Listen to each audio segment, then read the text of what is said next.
those who don't know, Geoff Thompson is one of the world's leading experts in self-protection. In the 90s, he almost single-handedly revolutionised the UK martial arts scene by introducing his extremely practical and realistic ideas on street self-defence and how to train for it. Since then, he's become recognised the world over as an authority on the subject, thanks to many books, magazines, articles, DVDs, seminars that he's produced. Also, Geoff holds an ABA boxing instructor certificate and a high-level coaching award for wrestling, as well as a first dan in Judo and a 7th dan in Shotokan Karate. He's also a BAFTA award-winning writer. He's written 40 books, published in 21 languages, 5 award-winning films, 3 stage plays. He was also invited into the prestigious Royal Court Writers Group, and hundreds of articles, many published in national magazines and broadsheets. Geoff's autobiography, Watch My Back, was adapted into a major motion picture, Clubbed. And as if that wasn't enough, he's also a vegetarian. So I hope you enjoy the talk with Mr. Geoff Thompson. First of all, I'd like to thank you for your time, because I know that you're a very busy guy. It's a pleasure. My pleasure. Thanks for thinking about me. It's always nice to have a platform. Yeah, I'm not sure if it's incidentally or not, but like you're probably like my favourite author. Right, I don't want to embarrass you here. This is like a big deal for me. This, yeah. And Thank you, Mark. I came down to see you a few years ago at Coventry and all that, but it was fairly enlightening. I think I was what's the word? Taken aback. Do you know, like a bit starstruck when you meet somebody you've been reading about this guy for years. You probably get this every day. You know what I mean? It's odd, isn't it, when you read a lot of books and because the books are very personal and it's like you know somebody and then you meet them in 3 dimensions, and it is quite strange, isn't it? You have that yourself when you go to these. Yeah. No, I have. Yeah, it's like surreal. Yeah. It is very surreal. Yeah. It's nice. But it's good to connect as well, because if you sat with me for long enough, you would quickly realise how ordinary I am. Yeah. And then that's good, because then that makes people realise that whatever you're doing, they can do. It creates an allowing.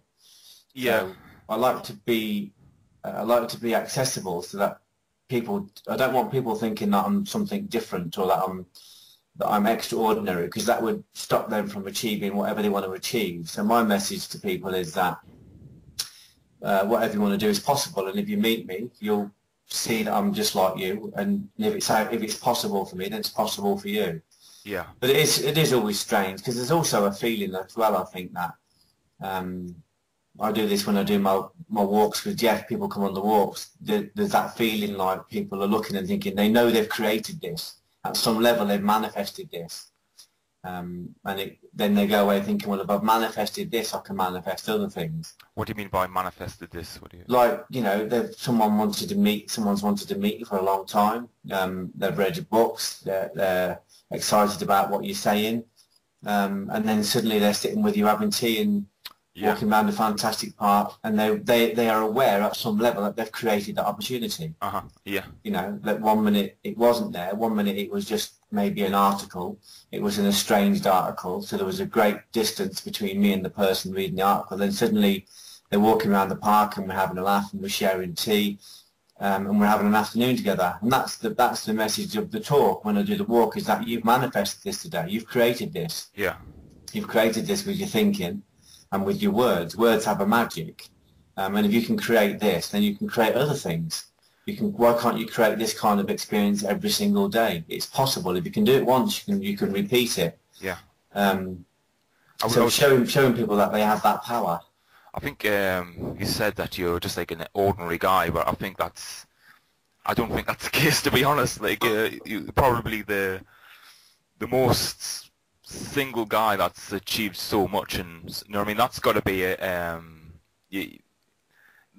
aren't you kind of like detaching a bit from your readers in a bit, because like you've achieved so much, and I wouldn't say detaching, but like maybe it's hard for people to like relate to somebody that's like a 70-degree black belt in karate, or you know. I understand what you mean, but I understand what you mean, and what I know is that we have an infinite potential to manifest, an infinite potential. And I'm just one of those people that is taking advantage of that infinite potential to manifest. So I'm not really any different from anybody else. Maybe my cognition's changed, but I've changed my cognition, because we're up to the age of 32. You wouldn't have thought I was different, Mark. You would have sat with me in the factory where I was sweeping floors, and, you know, maybe I was engaging and all the rest of it, and, you know, I was always a guy that wanted to achieve things, but I was just working in the factory sweeping floors. So you wouldn't have thought I was extraordinary at the age of 32. Right. You wouldn't have. So it's not false modesty on my part. I'm very aware of what I've achieved, and I'm very proud of myself for having achieved that, because it does take a lot of courage to manage your own energy and create from that. Mm-hmm. But at the age of 32, I was driving a very old car. I was in a marriage that wasn't healthy. I was doing a menial job in a factory, which was way below my potential. I was working as a nightclub door, defending myself against monsters that I'd created with negative cognition. I was quite an ordinary guy. I suppose what's extraordinary is that I looked and thought, I know there's more. I know there's potential to do more. Yeah. But what stood between me and the potential to do more was fear, a lot of fear. And fear is just false cognition or negative perception, or you could call it karma, because it's on the hard drive. Yeah. So I started to change my perception towards things, and I started to take this massive energy that I've got, and I started to create through I created an aligned conduit and started to create prolifically from that place. So I live an extraordinary life, but I am an ordinary person. Yeah. But I'm extraordinary as in we're all extraordinary. So you have the same amount of hours in your day. You've got 4 limbs. You've got the same potential to receive and transmit energy, exactly the same potential. Maybe it's coming through a different cognition. One of the dangers of thinking that somebody's special and that they're different is that when we say that, it disallows us from doing the things they're doing. Yeah. So I work with quite a few people that do extraordinary things, who initially worked in factories and worked in menial jobs, and just decided that they were going to take this energy that they were using to create the same things every single day, which were not satisfying, and they decided to go and climb Everest, or to go across, you know, the North or the South Pole in their slippers, dragging a shopping trolley or something, you know. Yeah. So they become explorers, or they became adventurers, or, you know, some of them became writers. Or so I've got one friend who was working in a factory cleaning toilets until his late 20s, and now he's an international sculptor. But I watched the transition, and when he was cleaning toilets, you wouldn't have thought he was an extraordinary guy. Yeah. But now that he's an international sculptor, it's easy to look at him and think, you know, that's not possible for everybody. Wouldn't you say it is fair to say, though, majority of people don't go and climb Mount Everest? Yeah. Absolutely. What separates Geoff Thompson from the guys that used to do the door with in Coventry? Yeah. What made you step out of that? I think that's a really good point, because one of the things I say to people when I talk to them, I go and do talks for people, is I say, what you want to do is possible, but it's not probable, because most people won't make the effort. Most people won't change their cognition. They won't change their perception, because obviously perception is connected to sentience. So when we change things, in order to create new realities, we have to dissolve old realities, and it can be quite an uncomfortable process. For me, I'd always believed there was more, but culturally I was told that that there wasn't, and it wasn't possible, that there was a separation between us and them. But I just suffered lots of depressions. This massive energy that I had, that I wanted to use to create, wasn't finding an outlet because there was too much fear in my life, and it created. I became root bound. So all my energy turned in against me, and I kept getting very depressed and very anxious. And I was a man that was at one stage of my life afraid to live. So I had dreams of being outside of the factory and outside of mediocrity, but every time I tried to realise those dreams, I was met with tremendous fear. Then I had one very bad depression, which really floored me, and I just thought, I've had enough. That's it. I've just had enough. I'm not going to do this anymore. So I sat down, I wrote down everything I was afraid of on a fear pyramid. I wrote the least fear at the bottom of the pyramid and the worst fear at the top. And I started to go out and hunt for treasure. I didn't realise I was doing that. What I thought I was doing was confronting my fears to get desensitised to them. What I was actually doing was I was engaging fear, and I was converting that fear energy into like a shield that surrounded me and enabled me to expand. So every time I confronted and overcame the fear, I became stronger. Right. So the final fear on my pyramid was, as you probably know, was a fear of violent confrontation. So I became a Doorman. In the meantime, I studied martial arts. I did all the things that were very difficult. So I would say that what separates me is that I've had the courage to step towards the things that I'm afraid of. Right. And that's the only, I would say that's the only difference. But I've seen other people do that. You know, other people have read the books and, you know, watched the films, and other people have been encouraged to do that. So the majority of people probably won't change because they're asleep. Yeah. And they fall into all the cultural, social mores that everybody falls into. They believe what they see on television.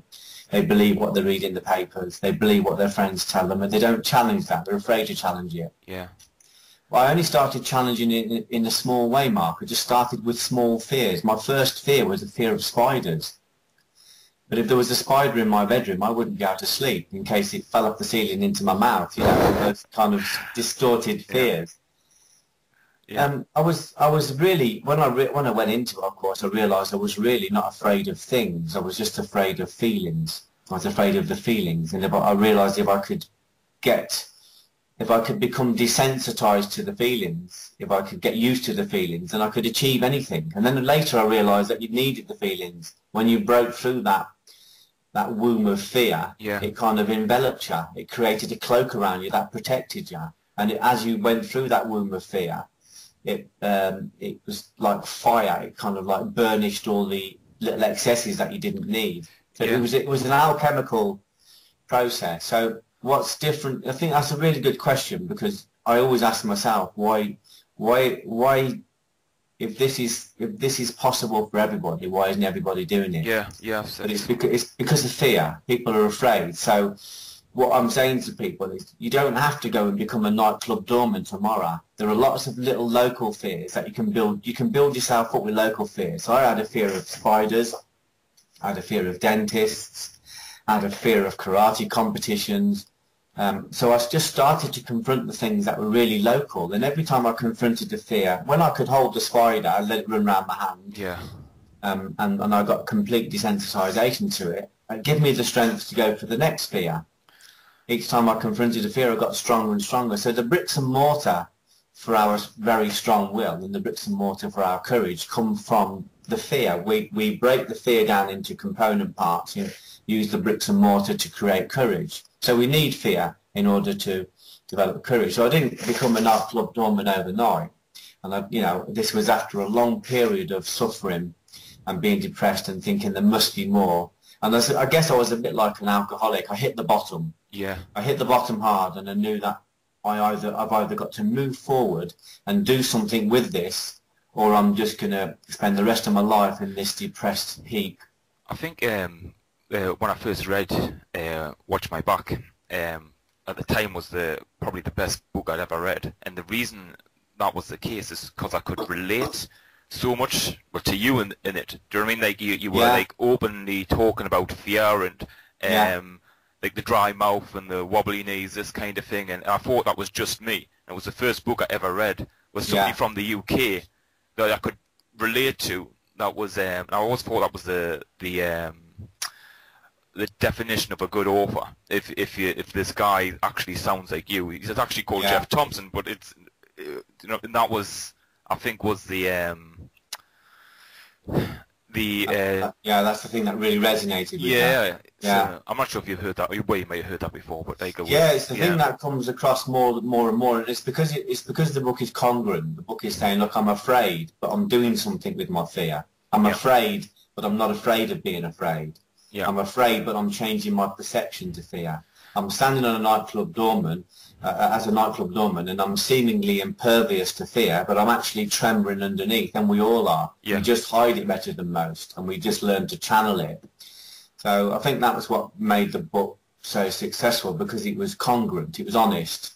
Yeah. And it was just saying, I'm still afraid. Of course I am. As I expand and grow, I go into new areas where I'm afraid again. And then I think, that's okay. This is going to build a bigger shield for me. The treasures in the fear, the bricks and mortar for your success are in the areas where you're afraid. Do you think the actual fear ever goes, either being on the door or if you're doing an interview, or it's just that you kind of...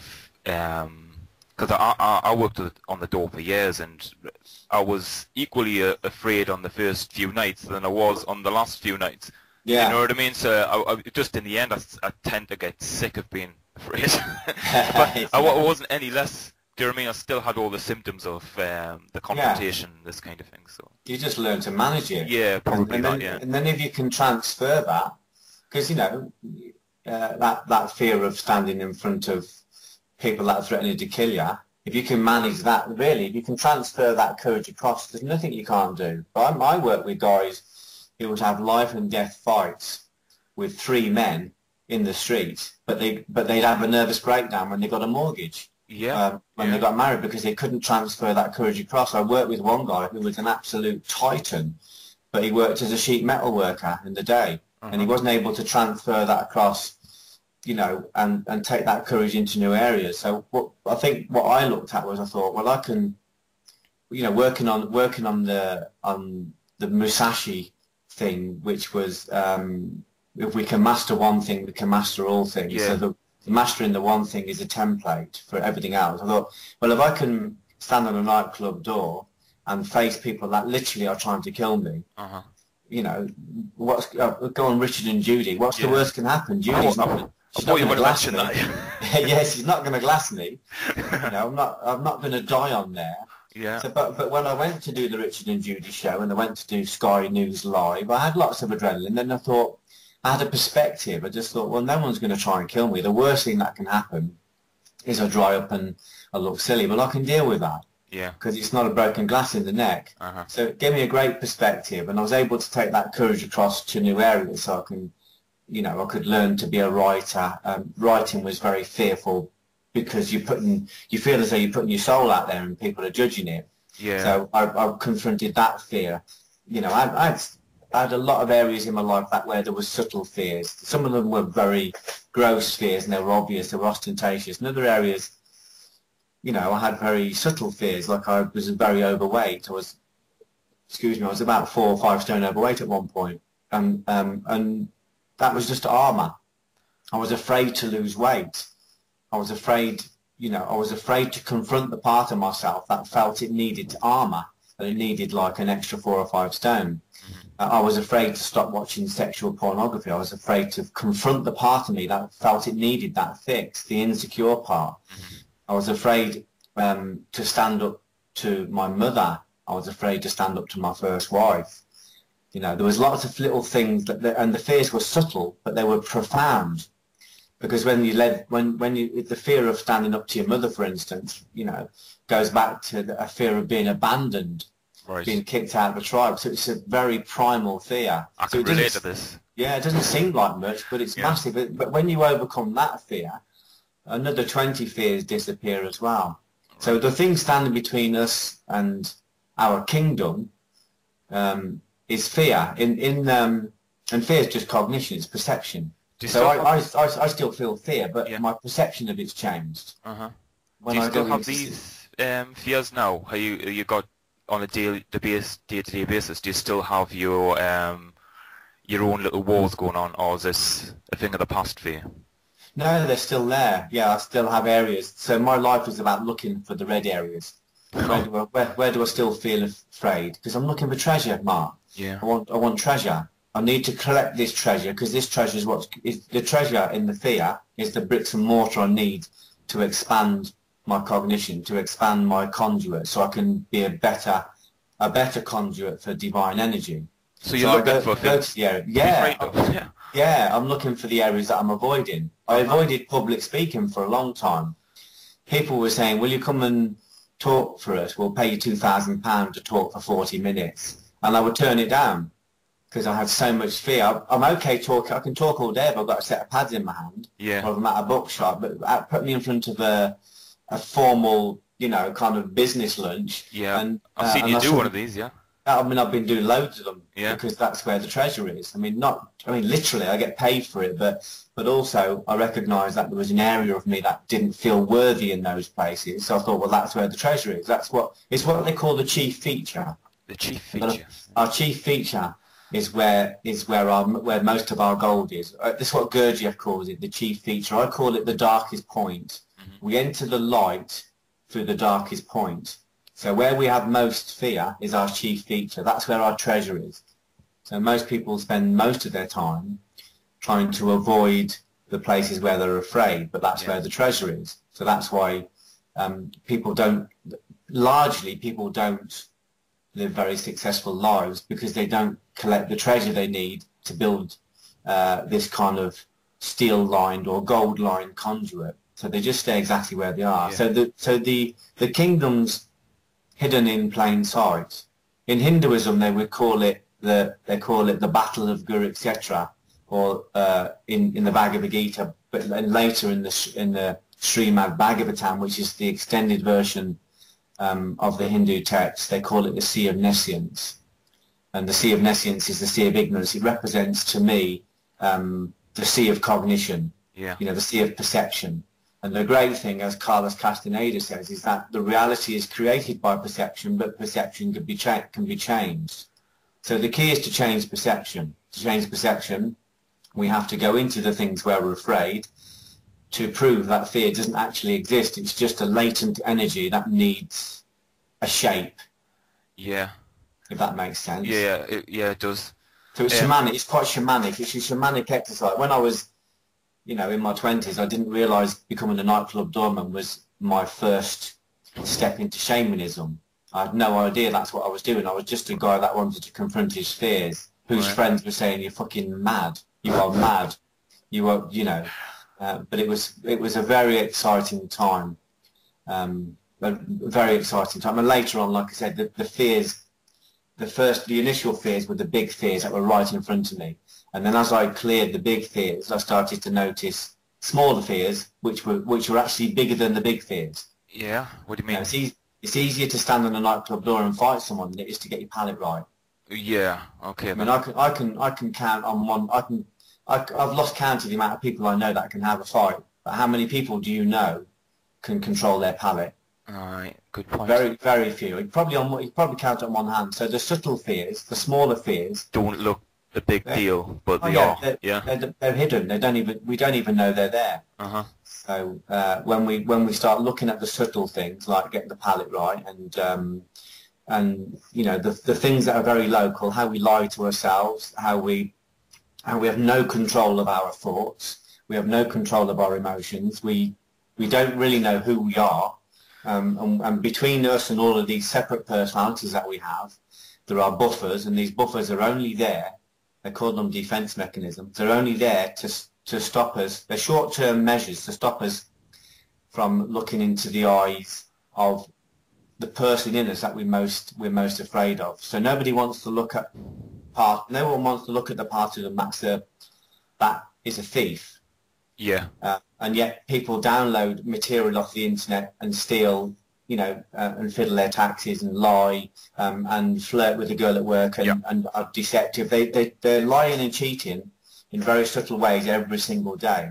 But rather than look at that and say, yeah, I'm a liar, yeah, I'm fat, yeah, I'm greedy, yeah, I'm jealous, I'm envious, and I'm violent, and when my wife doesn't want sex, I'm a bully because I won't talk to her or slam doors. So we don't want to see ourselves as a bully, Mark. We don't want to see ourselves as a... How do you think that would benefit anybody by saying that I'm a thief or a bully, and by actually looking in the mirror and seeing who you really are? Do you think this kind of cleanses you in some way? Yeah, well, if we come back to the beginning, if you look at the Dharmapada, the Buddhist, which like the Buddhist Bible, it says everything we have today is as a result of what we thought yesterday, and everything we have tomorrow is as a result of what we thought today. So what we think and what we say literally creates our reality. The reality we see around us is all created by our thinking and our saying, our magic words. Yeah. And that's true, that's a fact. But who's doing the thinking? That's why it's important to look at, because if you've got 10 or 20 different personalities, and they've all got individual, you know, aims and ambitions, they've all got their own little traits, they've all got their own agenda, but we're not even aware they're there. So when this greedy part rises up, or this cynical part rises up, or this critical or judgmental part rises up, or this angry part rises up and engages us, and we go with it and we do things in the world that we're not proud of, we think that it's us. But it's not actually us, it's a sub-personality or a shadow. But it's we're hidden from it by a defense mechanism. So we say, well, I don't steal, you know, when I'm fiddling my books, it's okay, because even my accountant says it's okay to fiddle your books. But actually you're stealing, and actually you still got to tell lies to back that. So if you can't trust, if you have a part of you that's prepared to steal, and a part of you that's prepared to lie, and you can't look at that part because it's I mean, rationalization is a defense mechanism because it's too painful to look at. That part of us is working away in the background, creating a separate reality from what we really want to do. So every time me and you will have a talk now, and it's a spiritual talk, and it will align us, and we'll both go away and think I'm going to change the world. But the person that's going to change the world isn't the person that wakes up tomorrow with a hangover and says, fucking hell, I can't change my socks. You know? Yeah. So a different personality comes up. The person that is excited and says, I'm going to train 3 times a day and become professional, isn't the person that's actually got to do it. Yeah. So we're not aligned with ourselves. We're divided against ourselves. So you're saying if we focus on all, say, the hypocritical traits that we have, and iron them out, we become more spiritually aligned? We become absolute. Yeah. So the point is, if we create our reality with thinking, and that's true, what we've got to ask ourselves is who's doing the thinking. Yeah. So most people are creating realities that they don't really want to live in, and then they blame that on somebody else. It's the government's fault, it's the banker's fault, it's the politician's fault, it's their mother's fault, it's the school's fault. So that's all, you know, all of that kind of rationale is what keeps people creating the wrong reality every single day. Yeah. So we have an authentic self. You might call it the soul or the authentic signature, which is at the back of everything, observing, and that's the part where we link into intuition. That's going to show us exactly where we should be and what we should create. So if we are united with ourselves and all parts of us are aligned, then we can create infinitely, and we can create whatever we want. So the reason I've been able to create is that all of my filters are in alignment. I know who I am, and the only reason I know who I am is because I've discovered who I'm not. Yeah. So when I was divided against myself, and interestingly, the word divide, as used in the Old Testament, means demon. So when we have a demon in us, when I was divided against myself, and I was afraid, I went out and I created nightclubs, pubs, bars. I created hundreds of fights, thousands of violent situations, all from a negative cognition, all from a negative sub-personality. So the reason we need to look at those areas is not just looking at them, it's looking at them and working on them and dissolving them. Otherwise, we don't trust ourselves, because, you know, today I'm going to make a lot of money, and tomorrow another personality is going to come forward and abuse that. Or today I'm going to get some power, but tomorrow another personality is going to rise up that I don't want to look at, and it will abuse that power. Yeah.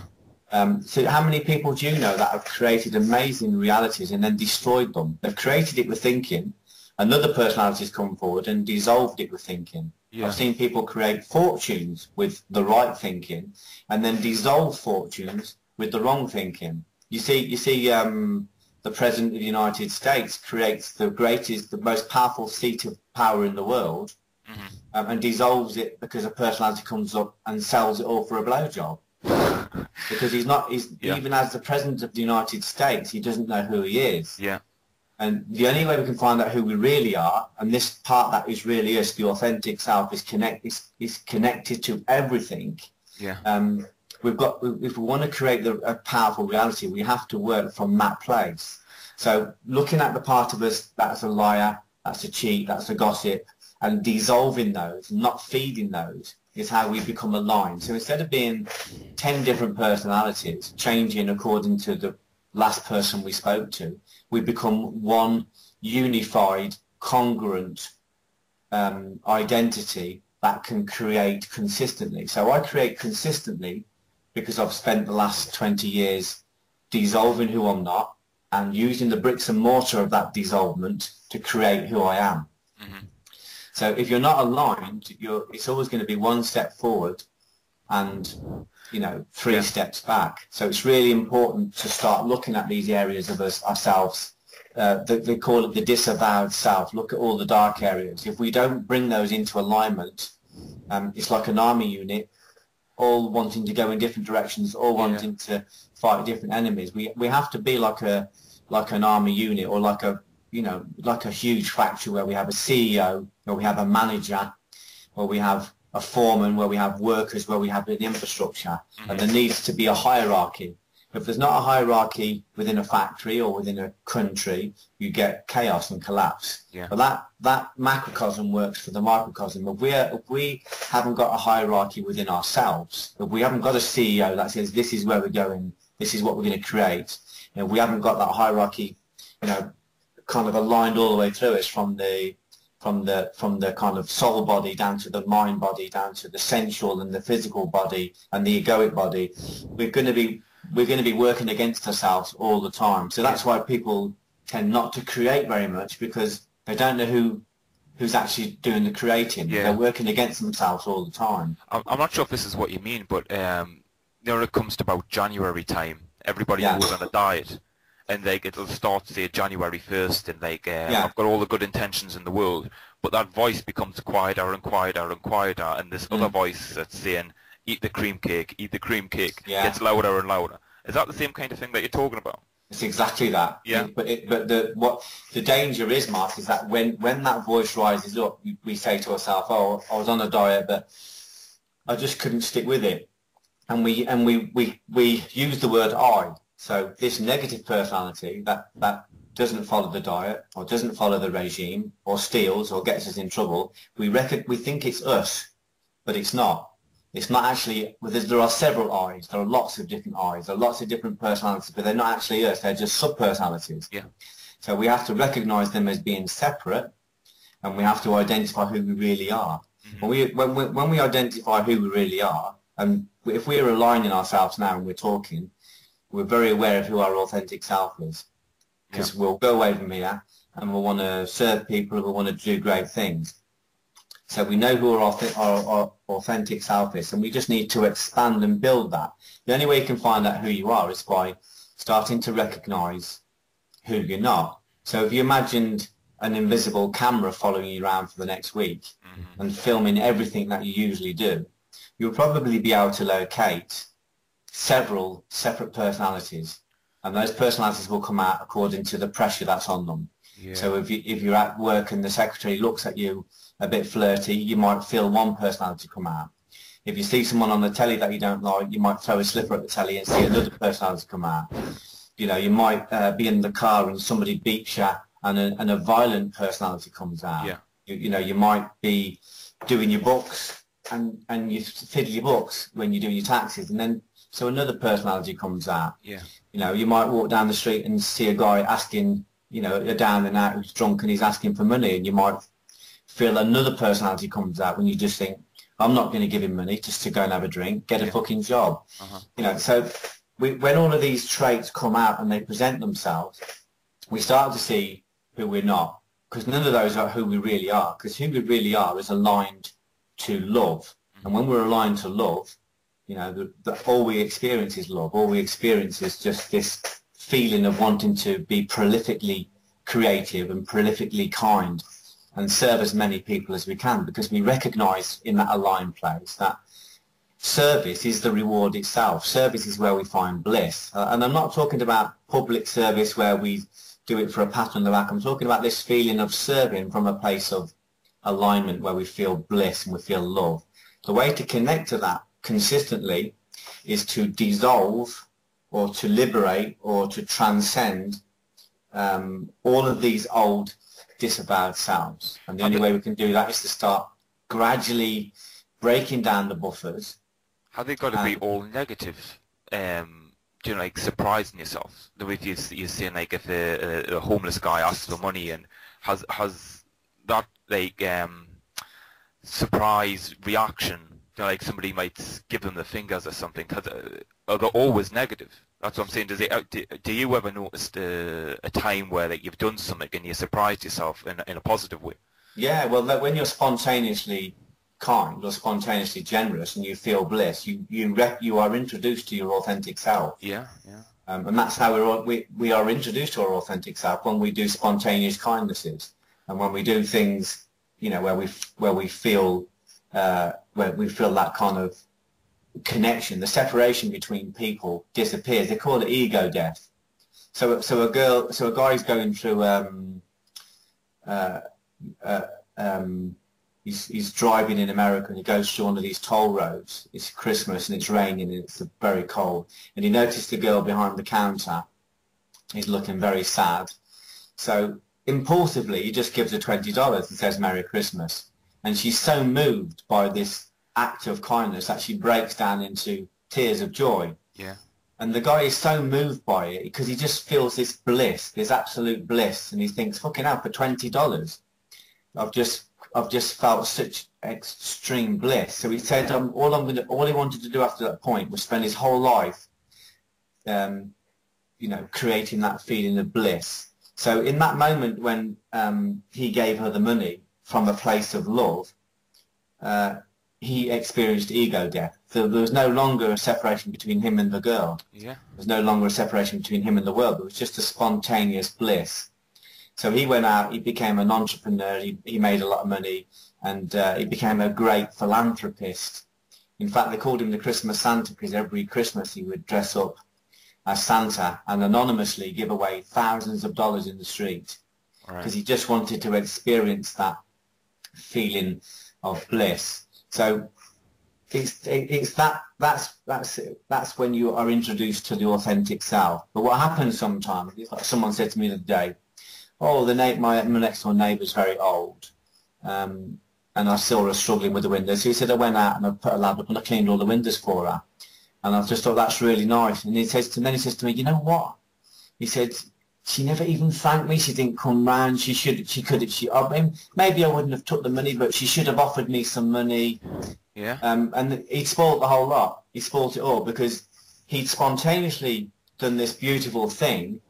And then after he'd done it, this little ego voice, this little shadow popped up and said, "She should have thanked you. She should have paid you. She should have at least offered. She should have made you a cake."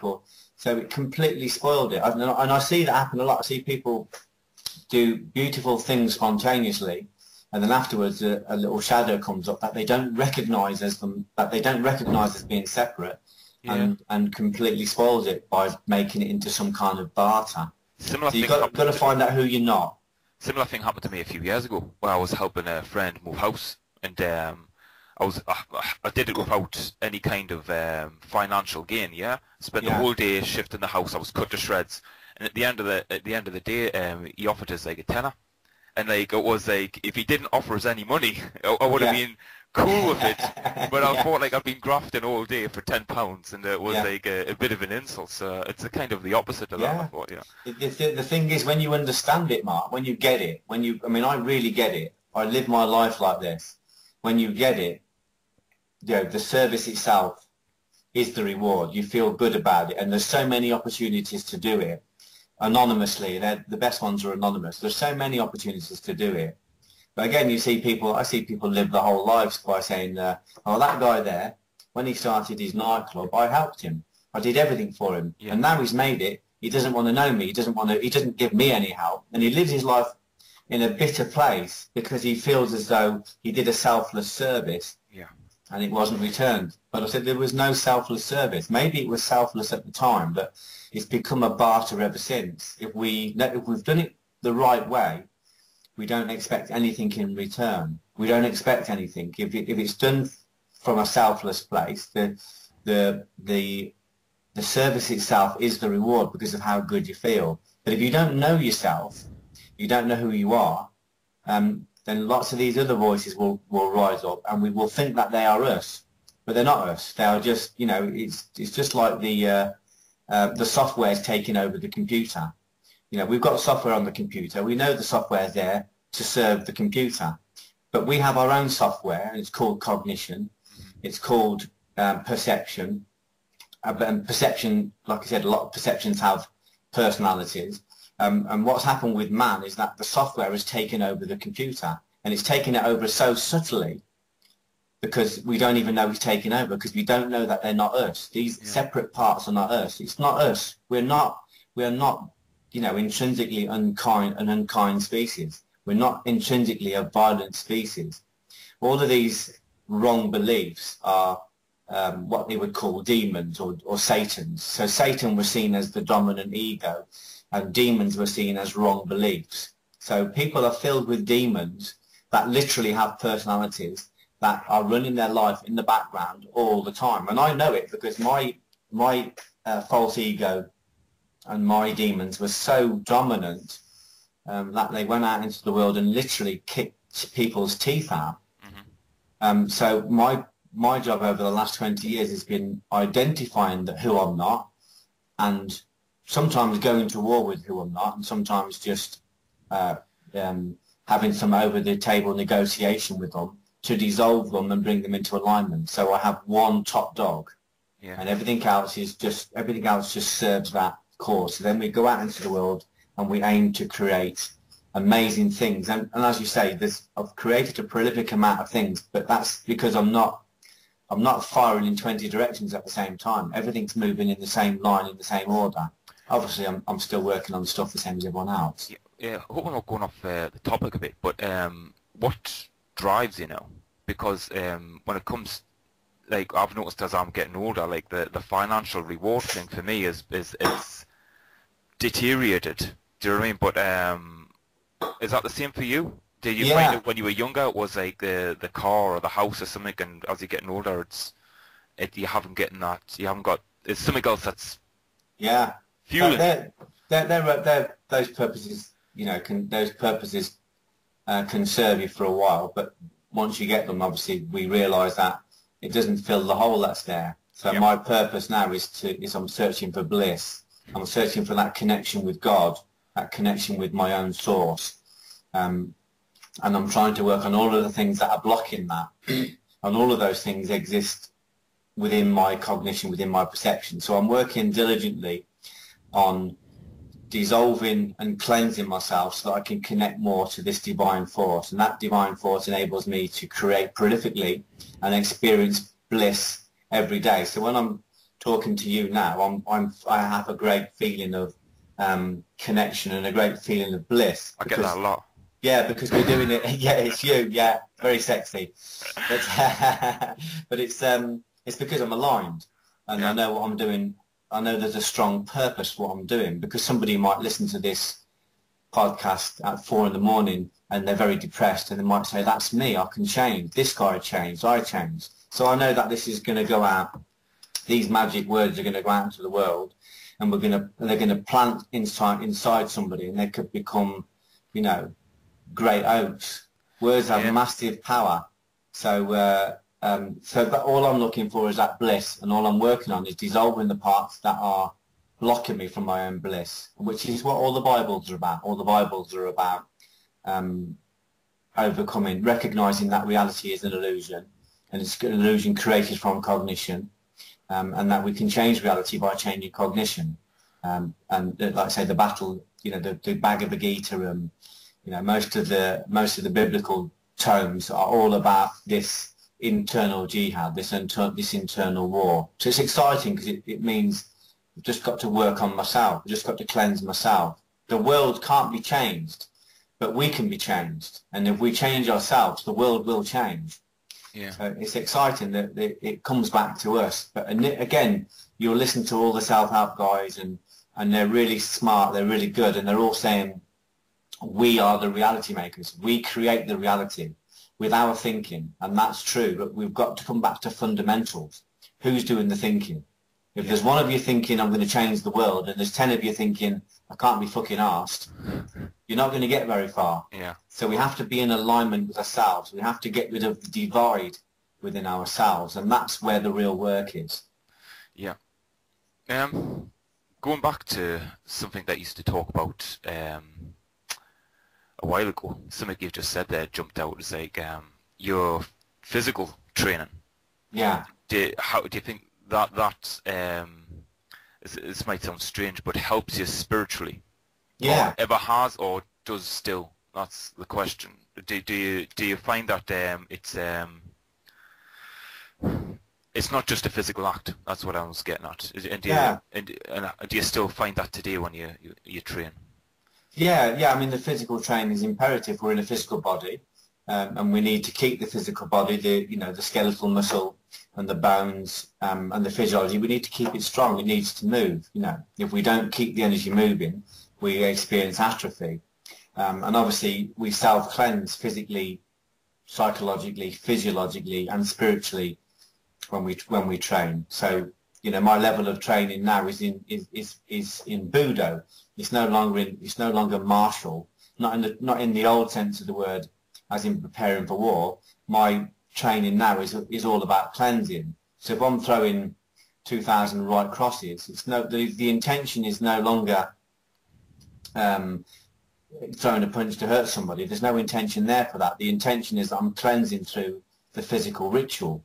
So the physical ritual, I get such a connection when I'm throwing punches, because I get into a rhythm, and the ritual has a physical, psychological, physiological, and spiritual cleanse. So I'm doing it it may look like on the video that I'm doing the same thing, but the purpose is entirely different. Right. Yeah. So in the early days, the intention was, this is to protect myself. And then later on, you realise that the things you're trying to protect yourself against are just things you've created. So the bottom level of self-defense of physical self-defense is preemption, hitting first, and the essence of it's really simple. But the metaphysical level is that if we have a cleansed cognition, there'll be nobody to defend against, because we're creating the monsters, we're forgetting we've created them, and then we're fighting against them and saying, isn't the world full of monsters? So we, at the top end, at the metaphysical level, we just connect to love. So we no longer create the need to be physical. We don't create the people around us to defend ourselves against. Yeah. So everything outside is, as Hermes Trismegistus says from the Hermetics from the Egyptian times, as without, as within. So what we see around us and outside of us is a reflection or a projection of what's inside. So if we want to change reality, we need to change cognition. So at the level of Budo, we're not creating monsters to fight against. They're just not there anymore. They just don't exist within that frequency. And this is a very real thing. It's not just a smart theory, and that sounds good when you say it. It's actually real. If it's not on the cognition, we just don't create it. Yeah. So the training is still important, but the training is, everything I do now is to internally cleanse. It's no longer about being able to have a fight. I mean, I left that behind 20 years ago. Is it still physically demanding for you? Is it a serious workout when you go into the gym, or you go for your run, or whatever if you lift, or whatever you do? I mean, I developed my will. I still, we have to have a very powerful intuition if we want to create in the world, and we have to have a very strong will, because God talks to us through intuition, and He works through our will. So we need both of them to be strong. So when I train, I still train hard, and I develop my will. So I was pushing on the weights yesterday, and I could feel the voices rising up saying, "What are we doing this for? Why are we still here?" And you recognise those voices as being separate. Mm-hmm. You dissolve them back, and you create and develop a strong will by making yourself do the things that are uncomfortable to do, and by stopping yourself from doing the things that you shouldn't be doing. Yeah. And if we can't do that, we haven't got free will. If we can't stop ourselves from overeating, and we can't stop ourselves from overindulging, or we can't stop ourselves from flirting or having affairs, or from being criminal, whether it's subtle or whether it's gross, if we can't stop ourselves from doing that, we're just machines. Yeah. We haven't actually got any free will. So people think they've got free will, and these shadows that we carry around are happy for us to think we've got a free will. But the only way to test if you've got free will is to ask yourself, can I do the things that I'm afraid to do? Can I make myself do them? Or the things that are uncomfortable? Can I deliberately suffer? And can I stop myself from doing the things that I shouldn't do? And if you can say that honestly, then you've got free will. Yeah. And if you can't, then you haven't got free will. Everything in life then becomes an accident. We get ill, it's an accident. We're in a car crash, it's an accident. Somebody attacked us, it was an accident. And life becomes an accident because we don't see the link between cause and effect. And we don't see the link because the part of us that is causing it is hidden from us by a defense mechanism. Do you know when you come back to your wife and you've had an affair and you've been caught out and you're saying to her, I'm so sorry, I don't know what came over me, I wasn't in the right mind, it wasn't me, it was out of character. Yeah, yeah. We're actually saying it wasn't me. Yeah. It was out of character. It was like a different person came over me, like I was possessed. It was because we are. This sub-personality rises up, we engage it, we identify with it, it incarnates us, it acts, then it dissolves away, and then the caretaker ego comes in and has to deal with the shit that it's caused. Yeah, so you're trying to explain to your wife or the tax man or whatever it is, you're trying to explain that this is not me. Yeah. I'm not normally like this. And the reason the world is so dangerous for people is that these shadows are working away in the background all of the time, without them knowing. So they can't trust themselves because they don't know themselves. That's why people are afraid to have money, they're afraid to have responsibility, they're afraid to change because they don't know who's going to be in charge when that responsibility comes and whether they will take advantage of that. Yeah. So we've got to know ourselves. We've got to know who we are. And we can only find out who we are by finding who we're not. So we start to look at all of these separate personalities and stop thinking that they're us. They're not us. The pure us, the one that is our authentic self, is aligned to love, and it just wants to serve in the world because it knows that bliss is in service. So we've got to align to it. Then when we can align to that, then we can infinitely manifest anything you want to manifest. Yeah, this is something that you touched on there about like the importance of like Palate. I think you mentioned in one of your earlier books was you called it the ultimate discipline. Yeah. And do you still believe that? And yeah, it's so overlooked. One of the most important things about Palate, Mark, is that when we start to, so I always say to people, I'm not really interested in what you eat, I'm interested in what you're feeding. It's not what you eat, it's what you feed. And there's a part of us that we can't stop from overeating. We think we've got free will, but we're overeating, we're overindulging. And we literally get possessed when it comes up. We can't stop it. We engage it, we identify with it, and suddenly we're in the kitchen, eating much more than we need. So the good thing about Palate is it does two things. It enables you to see what you're feeding. So that's why most diets fail, because people don't actually, a girl goes to a diet class, she goes to Weight Watchers or something like that, and the girl that's going to the class isn't the girl that's going to be on her own at 12 at night, eating Maltesers from the fridge. The girl you're talking to in the class isn't the girl who's going to be at home. So when she's under pressure and when emotion comes up and wants to be fed, she has no control of it. So we have to find out what people are feeding, not what they're eating. Yeah. And then once you find out what they're feeding and stop feeding and stop engaging and identifying with that part of us, then losing weight or getting the palate right isn't difficult. So when we start to eat right and these old parts of us rise up and start saying, why can't we eat it? We should be able to eat it. We actually hear it as a voice. It enables us to observe ourselves separately. It enables us to observe a separate I. Yeah. If that makes sense. So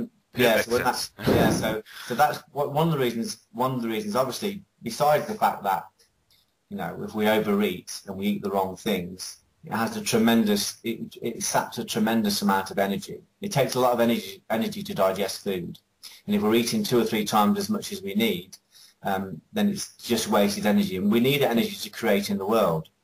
So most of our power is locked into these addictions, and when we kill these addictions or these shadows, all our power comes back. So first of all, you're able to see You are able to identify and observe a separate part of yourself that needs to be dissolved. Secondly, when we eat very clean, it cleanses the cells. And lots, from what I found in my own life, lots of my old shadows and my old beliefs and my old fears are stored in the cells. It's stored in every cell of the body. Every cell contains these memories. So when I start to eat really light, these old shadows and these old scripts rise up to be like an exodus. They rise up to be released. They rise up to be cleansed. And that's why the reason most people don't eat healthy is because they're afraid to look at what might come up when they start to eat clean. And that's why most of the people that are very serious about their personal development master their food, and they practice fasting, because fasting is another way of enabling you to see who you're not. So it's a really cleansing experience, but it just enables you to identify, what you're feeding. Do you think it's a fear of failure? Is that what you're getting at? Is you don't like start watching what you're eating because you think I'm going to fail in a week's time and the big monster who wants the cream cake's going to step up, and is that what you meant on? What I mean is we're afraid to go to war with ourselves. Yeah. We're afraid that say for instance I've got a sub-personality, and that sub-personality is hidden behind a defense mechanism, and the defense mechanism might just be you saying, well, I like to eat and I don't mind being heavy, I'm happy being fat, I'm okay with all this. So that's your defense mechanism, that's your buffer. And this personality that you're feeding, this insecure, afraid part, if you stop feeding it, that defense mechanism or that buffer will break down, and you will come face to face with a part of you that you don't want to look at. That's why people don't eat right, because it will introduce you to who you're not. Okay. And people are terrified of looking at who they're not. Right. So we're feeding something and we don't want to look at it. And the way we don't look at it is when it comes up, we feed it, it disappears again. But again, this shadow or these shadows are literally running the show behind the scenes all the time. That's why you can hear them talking.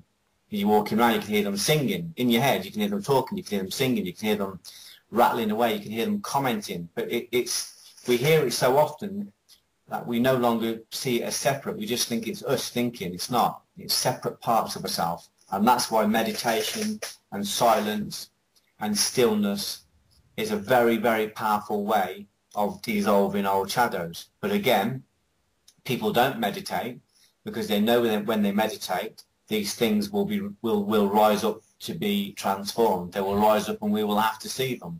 And people they're not afraid of failing, they're not afraid of success, they're just afraid of seeing who they're not. Because who they're not can be very, very uncomfortable. When I looked at myself, when I got my 5th Dan mark, and I got this, it was supposed to be a master grade, this is many years ago, I looked in the mirror and I just saw a bully, I saw an overweight, insecure, violent bully. And I seen a lot of kindness, I saw a kindness in the eyes, and I saw a personality that wanted to serve, wanted to do the right things, but I was jarred. I was shocked by what I saw. I just saw true, because I suddenly thought, oh, I've got a master grade. And I looked in the mirror, and that's not what I saw. I suddenly saw the fact that when my wife, if I want to have a cuddle with my wife, and she doesn't feel like it, I knew at that time that I would slam the door, I'd be quiet, and I would rationalise that it was okay, that it was my right, and my conjugals and all the rest of it. But actually I was just bullying my wife. I was being violent to get sex at a very subtle level. And I was horrified by what I saw. So I just, when that rose up, when those feelings rose up, if I said to my wife, when I have a cuddle and she didn't feel like it, and those feelings rose up, I would literally practice converting them into pure love. So I would hug her and kiss her and just say, don't worry, that's okay, we'll have a cuddle another time.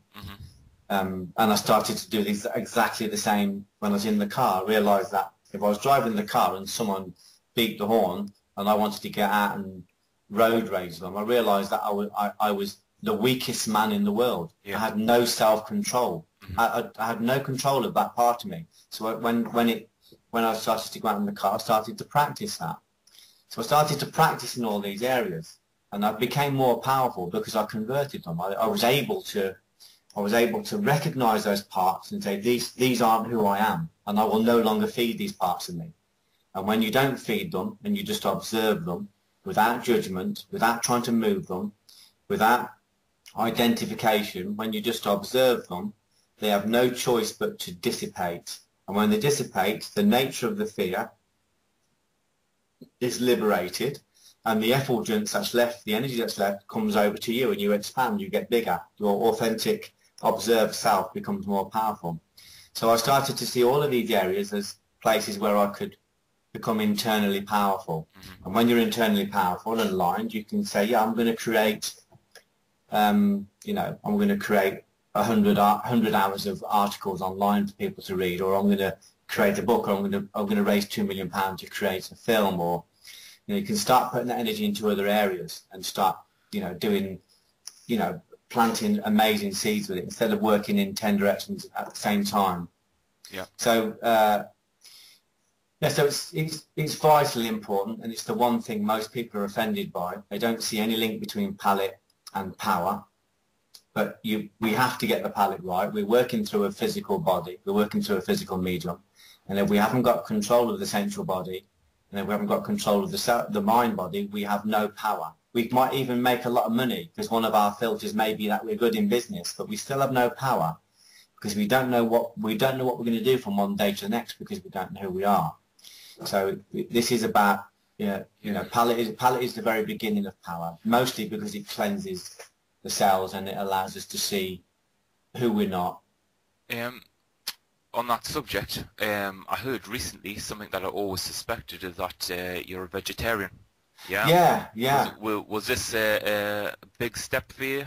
In terms of, did you feel like you were begrudging yourself anything, or was it a natural progression, or what? Could you talk about that? It was a natural progression, really, Mark. I mean, I was a vegetarian many years ago. I had an epiphany, and I just knew I didn't want to eat meat anymore. I just knew. It was just a knowing. No reason. But over a period of time, I went through a real cleansing process, and I got ill for a while. As I was processing some of my old shadows, I went into quite a dark place, and in that dark place, I started to eat meat again, very lightly, a bit of fish and a bit of white meat, and I kind of went back onto it. So I kind of fell off, and then only recently, really, over the last year, I've refound it and gone into it. The first time was very difficult, because I knew it was right, but I had lots of parts of me that weren't sure, and I found it difficult to eat when I was out, and I found it very uncomfortable with people around me, because they wanted to eat meat, and so there was lots of difficulties with it. But the second time round, it was just seamless. And you know what I felt? It was the weirdest feeling. I was being guided by a Hindu mystic, and he just mentioned about vegetarianism, and it just clicked, and I never ate meat from that day. And since I've stopped eating meat, I've just expanded exponentially. Just a massive change in what I'm creating, and the kind of places that I'm being put to talk, and the kind of opportunities that are happening, and the kind of insights I'm seeing truer.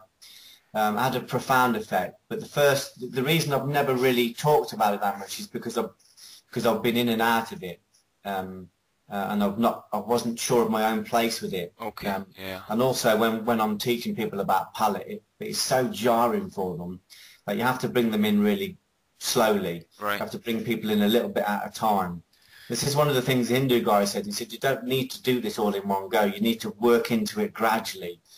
Let go of a little bit each time. So if people ask me, of course, I always tell them what I found. But the big thing for me was the realization I had was very profound. It was just this feeling of, fucking hell, I haven't got to eat animals anymore. I haven't got to do that. And I felt like it was a gift. I felt like it was a reward. And I didn't feel like I needed to be evangelical about it. It was just this massive reward that I'd found. I haven't got to eat animals again. It felt like such a weight. And I couldn't believe how much I was enjoying my food and how exciting I felt about this new phase of my life. So I'm still finding my way around it. And I'm recognizing that, if people are really serious about their development, and I'm working with people and they're getting very serious about it, I introduce this at a stage and say, have a look at this.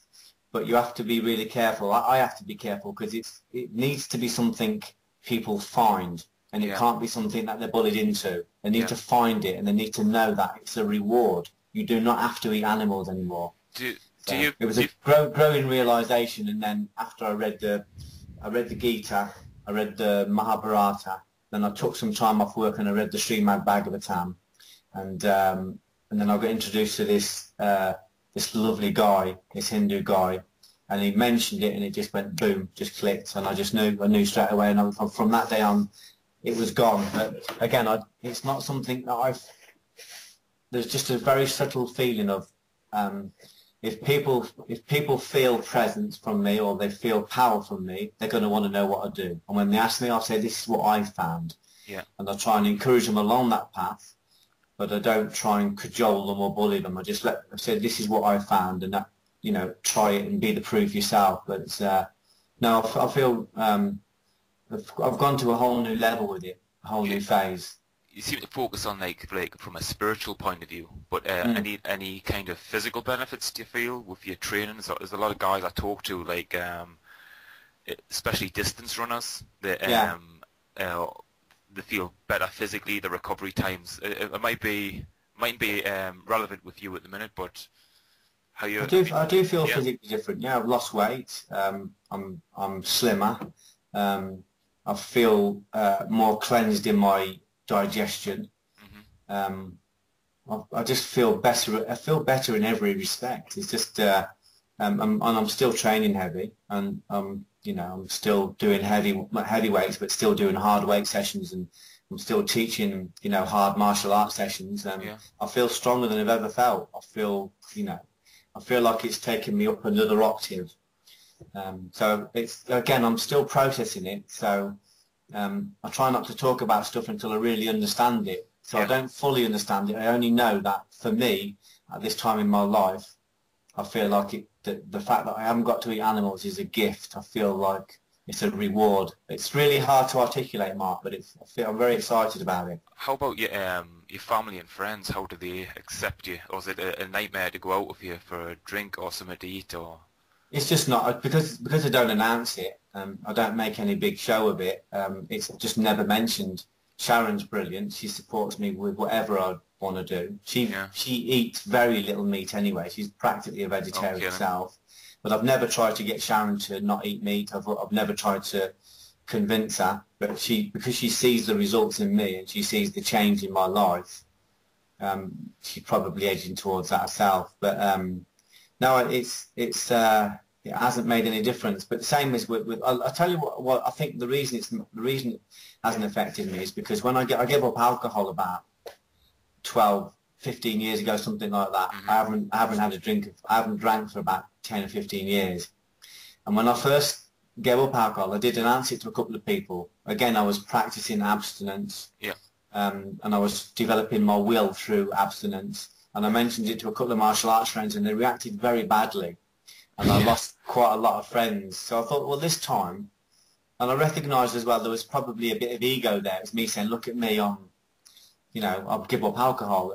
So I thought this time I just won't announce it. I'll just let people see the results, and then if they say to me, how do you live and what do you do, then I introduce this to them. But if you're working with people that are still struggling with the gross things, you know, they're still struggling with engaging negative emotions, expressing negative emotions, if they're still indulging and feeding off kind of negative energy, it's probably too soon to try and get them to do the meat. So you try and get them to do the big stuff that's obvious. Say, why don't you stop stealing first? Why don't you stop, you know, why don't you stop, you know, kind of some of these anti-virtues? Why don't you stop working on all of these negativities? And then as they start getting more power from that, then you can introduce a little bit more and a little bit more. And eventually you can just say, well, at this stage, this is where I went and this is what I did. There's a real danger with anybody, when people abstain from stuff like meat or alcohol, you know, when people start going into regimes, there's a real danger that they transfer one form of consumption for another. So it becomes a very big egotistical thing. You know, I was with a girl once who used to make a huge display of, you know, letting everybody in the restaurant know that she was a vegetarian or a vegan, and you could see that she was indulging in this kind of pride from where and feeding off all this kind of energy she felt she was getting. Yeah. And it pushed a lot of people away. But then later on, I worked with a couple of people who were profoundly balanced.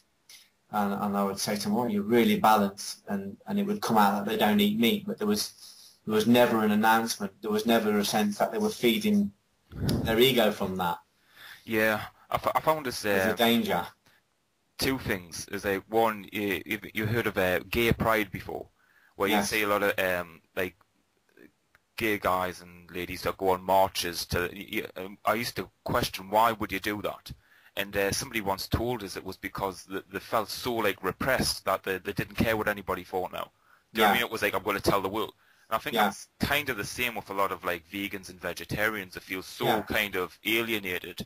They like lash out and say like, jump on the table and said, I'm a vegan or something. That's the that's what mindset a lot of vegetarians and vegans have sometimes. They feel like they're so bullied that they're do you know what I mean, coming back with something to someone. I understand, yeah. There's a real danger of identification, of having to label something and having to say, this is what I am, this is who I am. And I think that the more powerful people are the ones that just don't announce it, but you are aware of a power. Yeah. And when you're aware of a power, you want to ask more. And when you ask more, you trip over this and you go, I want to try that. Yeah. So I think anything that we identify too much with, if we identify too much with what we do, like if I identify too much with the fact that I don't drink alcohol and I make big announcements with that and I become identified with it, it just becomes another thing that feeds the ego. Yeah. So I think I find it more powerful. The people that really, you know, that were pivotal in me kind of giving up meat were people that were just quiet and powerful, but never ever announced it. Never, you know, you just wouldn't know that they didn't eat meat until you say, well, why are you so lean? Why are you so balanced? Yeah. You know, and then it would come out. So I think if we identify with anything too much, it starts to feed the wrong centers in the body. Yeah. From a personal point of view, it's like I don't go around banging the drum, but I do feel like challenged a lot. I haven't had a drink in over a year. Haven't beat your record yet. But I find it like I've got to explain myself to all my friends, and you know what I mean, when I'm going out with them, and it seems to be a big deal to them. I wouldn't mention it once, but like you do, and it's the same thing if I go to a restaurant with friends or family. It's like the fact that I'm not eating meat or something is a big deal to them. But do you know what I mean? So they're the ones that are making the song and dance about it. Like if they make a song and dance, if they make a song and dance, but we don't identify with their song and dance won't exist. Yeah. So we're still identifying with it, and we feel we're still having to fight our corners because it's something in us still. So anything that raises a pilot light of defense or anxiety or anything within you is still within you. Yes. It still comes back to you. Yeah. So I don't have these issues because I don't identify with it. But in the early days, I had lots of issues because I massively identified with it. Yeah. And I mean, I did lose quite a lot of friends, you know. But I also think as you go up into kind of a finer altitude, people will fall away anyway. That's, you know, it's quite natural. If you just start meditating, and there's an article in the Times this week, one of the women in there wrote about she started doing deep meditation and lost 3/4 of her friends because they just couldn't be in her, they couldn't be in that kind of fine altitude. That, you know, most of them were coming to gossip and to kind of consume negative emotions with each other, and because she didn't feel like doing that anymore, they couldn't actually sit in a company. So when I give up alcohol, people fall away. Giving up meat, it hasn't really affected me because of where I am within my life. Nobody's really even noticed, other than the fact that they're seeing that I'm more prolific and they're seeing that I'm changing, and they're asking me why that is. So I just think anything that triggers a pilot light of emotion in you is never to do with other people, it's just to do with you. So those people then become your teachers. Yeah. So if they trigger anything in you, then they're your teachers. So it's, I mean, it's like I said, it's a lot. There's a process, but it is. I do feel different. I feel better. I feel as though there's another octave. I've gone up another octave, but it's took me a long time to get there. So what's the next octave for Geoff Thompson? What's your next hurdle? Your next what's on the agenda next for Geoff Thompson? What's his personal goals? At the moment, I'm working on. I've got leaks still.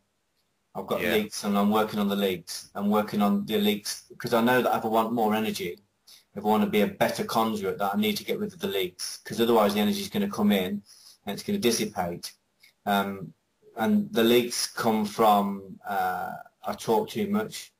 I like talking. This is okay. If I'm doing this kind of thing, this is fine because there's a purpose behind this. But I often talk when there's not a purpose. This is me being brutally honest. Yeah. And I think I still engage negative thoughts. I don't really express negative thoughts very often, but I still engage them sometimes. And I've still got areas where I've still got areas where I feel a pilot light of fear when I go towards them. They're not confrontational things. They're just, you know, personal things in my life. So I'm working on just basically working on sealing leaks. That's where I am at the moment, because I know as I contain my energy more and more, as I contain my energy and get rid of the leaks, I see a huge difference in my life. I see abundance in everything I do, whether it's money or whether it's opportunities or whether it's experiences. As I contain my leaks, as I contract myself, I see my whole external world expand exponentially. So I'm very excited about working on leaks. Right. I was just watching a video when you were talking about this. I found it fairly interesting. It was like a hosepipe syndrome. Yeah. About the human conduit. Yeah. I thought that was really good. Yeah. So that's the key, really. You know, we are the word man means steward. It means that we are a steward of energy. We are the inlet and we are the outlet for an infinite supply of energy. And it's got to come through us as a conduit. And if we're leaking all over the place and we've got 20 different personalities trying to use the energy, you know, it dissipates, it leaks, and we end up not being very powerful in the world. So it's about sealing leaks, and the leaks all exist mostly on the level of on the level of the mind, on the level of ego or false personality. So it's looking at those, gradually breaking down the defense mechanisms, the buffers, looking at who we are, because if we've got false personalities that we don't want to look at, they're like squatters. They take up a lot of energy. But it's like we're feeding 20 people who are not contributing anything at all. In mysticism, they call them vampires, internal vampires, external vampires.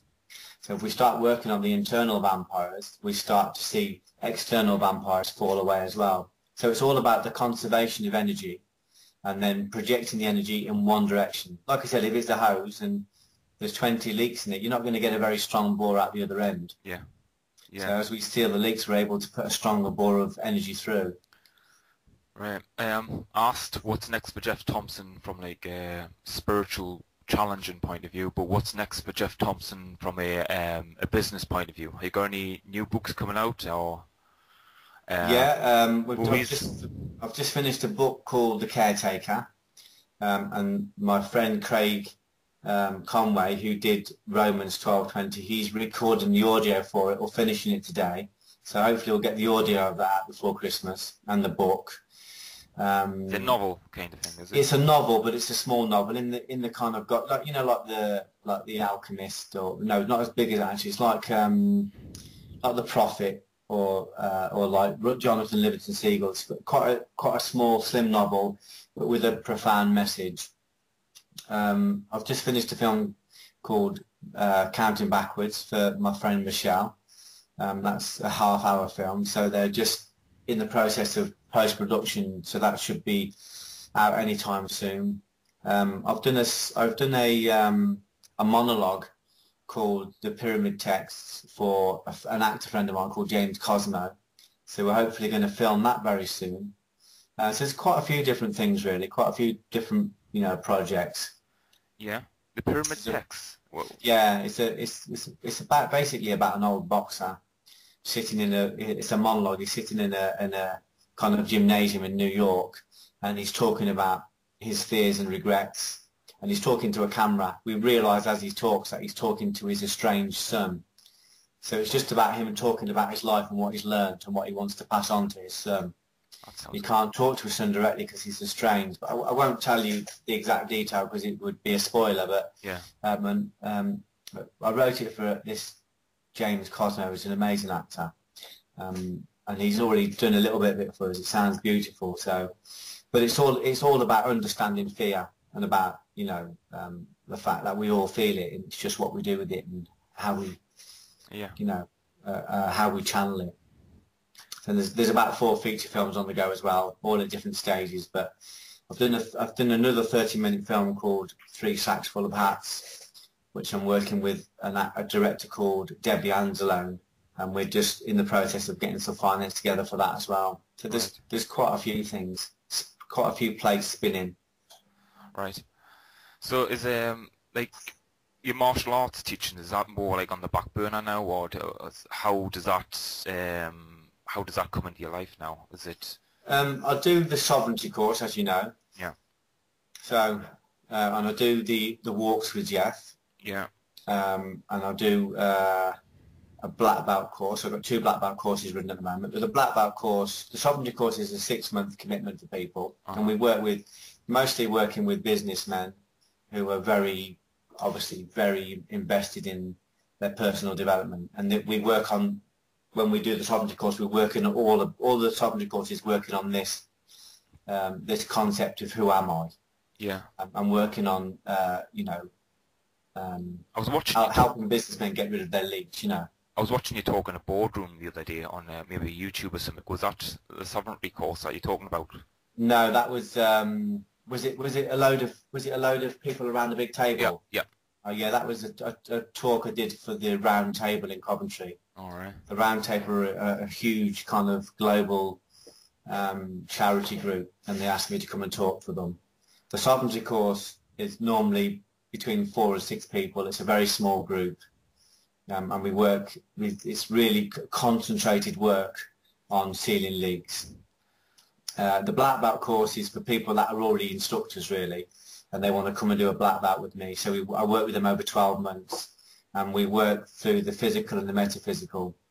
And the walk with Geoff is kind of an introduction, really. It's an experience. It's people that just want to have an experience. So we go for a walk, I do a lecture, we go for a cream tea, and I do a presentation, and they get gifts, and very beautiful experience. Yeah, I've always fancied doing one of them. Hopefully I'll get a gift for Christmas. Yeah, that'd be nice. Yeah, people always really we fill them nearly every month. They're really, you have to experience it really, because it's greater than the sum of its parts. It's you'd have to see it to understand it. If you're excited about the material, that's a good indicator, because as you get closer to the source of the material, the experience becomes more profound, and the ripple becomes wider. So it's always good to try and get as close to the source of things as you can. Yeah. If anybody wants more details on this, how could they find out? You got a website or a Facebook group? Yeah. If you go to geoffthompson.com, I've got 3 websites there. One's a writer site, one's an inspired site, and one's a shop. So they can negotiate that. There's a Geoff Thompson Facebook as well that my son runs. I mean, I'm not really on there. People can always email me through geoff@geoffthompson.com. Yeah. We always correspond with anybody that writes to us. I always have done for the last 20 years. And I've got about 40 or 50 free talks on my inspired site that people can watch, and if they want to pass them on and link them to other people, we want to try and get as many people watching them as they can. They can get them on iTunes as well. So we put out a massive amount of free stuff, and we want people, it's copyright free as well, so we want people to push it out to as many people as possible. Yeah. Just plant seeds.